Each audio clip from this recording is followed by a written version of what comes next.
way predators stalk their prey. By midnight, one of the bikers had vanished. By dawn, another had left town entirely. The leader, the bearded brute who had smirked at Eleanor, found his motorcycle's tires slashed. When he turned to confront the locals, no one met his gaze. Because they all knew. The town wasn't his. It never had been. And Eleanor Grayson was not a woman to be underestimated. The remaining bikers, rattled by their dwindling numbers, tried to regroup at their usual bar. But something was off. The bartender, who had once served them without question, barely acknowledged them. A few locals, normally indifferent, whispered among themselves. Then the lights flickered. A figure emerged from the back corner of the bar. Dawson.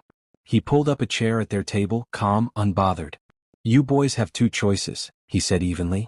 "Leave now and never come back, or stay and find out what happens when you cross the wrong people." The bearded brute scoffed. "You think you scare us, old man?" Dawson smiled. "No. But she does."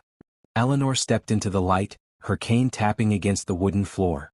The sight of her, flanked by her old comrades, sent a shiver through the bikers. Because for the first time they saw her for who she truly was. Not just an old woman. A soldier. A survivor. And their worst mistake. The night air was thick with tension. The remaining bikers knew something was wrong. Their numbers had dwindled, their leader was seething, and now the entire town seemed to be watching them with quiet amusement. They tried to play it off, tried to act like they still had control, but it was slipping fast. Snake, the tattooed biker with a sharp tongue, slammed his beer bottle onto the bar counter. "This is bullshit. Someone's messing with us." The bearded leader, known as Red, clenched his jaw. "Yeah. And what are you gonna do about it?" Snake hesitated. He had seen enough to know that this wasn't just bad luck. This was a message. A calculated attack. He looked at Red, at the last few bikers who remained, and he saw it in their eyes too. Fear. They weren't the hunters anymore. The bar door creaked open and a hush fell over the room. Eleanor stepped inside, her cane tapping against the wooden floor. Behind her, Dawson and the others followed, their presence suffocating the space with an unspoken authority.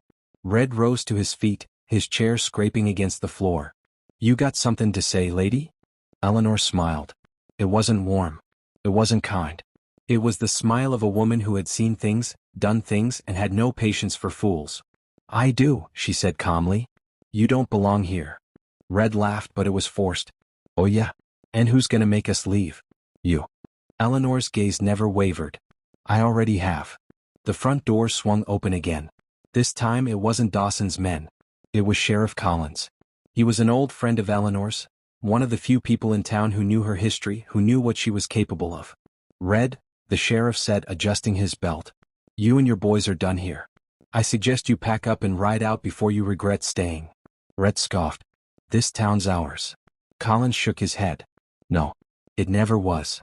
Snake shifted uncomfortably. "Come on, Red. Maybe we should." But Red wasn't listening.